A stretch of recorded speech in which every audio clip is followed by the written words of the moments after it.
Melbourne's 3AW 693. 11 degrees in Melbourne, showers tomorrow, a top of 12. It's 8 o'clock. Good evening. I'm Brian Wilson. The Australian economy is preparing for another rise in the nation's interest rates. The Reserve Bank of Australia is meeting in Sydney tomorrow to decide whether the current 4.1% cash rate needs to rise. Finance expert Mark Bouris has told his 155,000 Instagram followers that he is expecting another hike. I'm going to say there's going to be a rate hike. And the only reason I say it is because Michelle Bullock's paper out last Tuesday talked about unemployment at 4.5%. The announcement will be made at 2:30 tomorrow afternoon. A cyclist has died following a collision at Melbourne East this evening.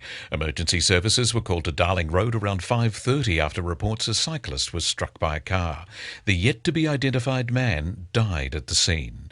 The driver of the car stopped to assist. The exact circumstances surrounding the collision are being investigated.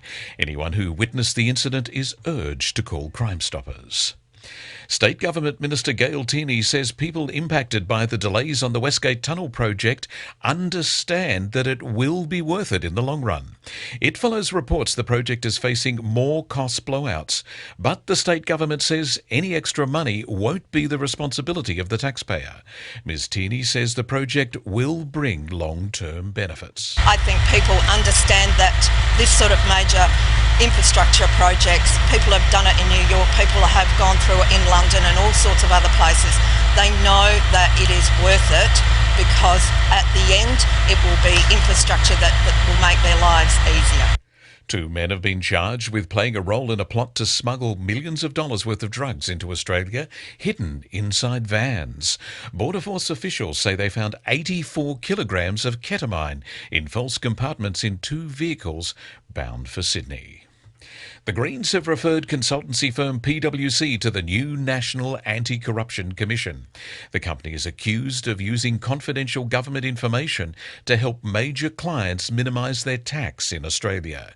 Greens Senator Barbara Pocock says it's appropriate the Commission investigates the issue. In the case of PwC, it is very important that where people have acted corruptly, where they have used information to make money for their firm, where they have shared that information inappropriately, that they face consequences, including the possibility of criminal consequences. Parents and carers are being warned to remove their children's puffer jackets before clipping them into car seats. The bulky air-filled clothing can hide how tightly a child is strapped in, creating dangerous slack. KidSafe SA Chief Executive Holly Fitzgerald says children can be flung from their restraints if a seatbelt is too loose, even at low speed. Wearing puffer jackets and puffer vests, what that means is that the harness is not fitted firmly on the child's body. So there might be some slack or it might be too loose to properly protect that child in an accident. And drone footage has captured what appears to be an albino humpback whale calf off the far south coast of New South Wales. If it's proven to be an albino, it'll be the second ever sighting of one along Australia's east coast. Sport. Your phone's not smart until you download the 3AW app. Only 4 Australians will hit the courts at Wimbledon tonight after Nick Kyrgios was ruled out with a wrist injury.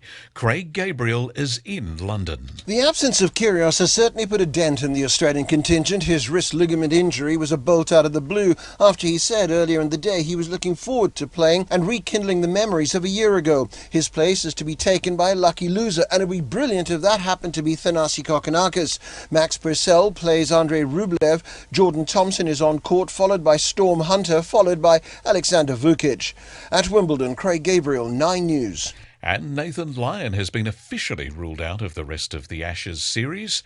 And St Kilda says Seb Ross and Bradley Hill will be assessed for respective knee injuries. It's 8:05, and that's the latest news and sport.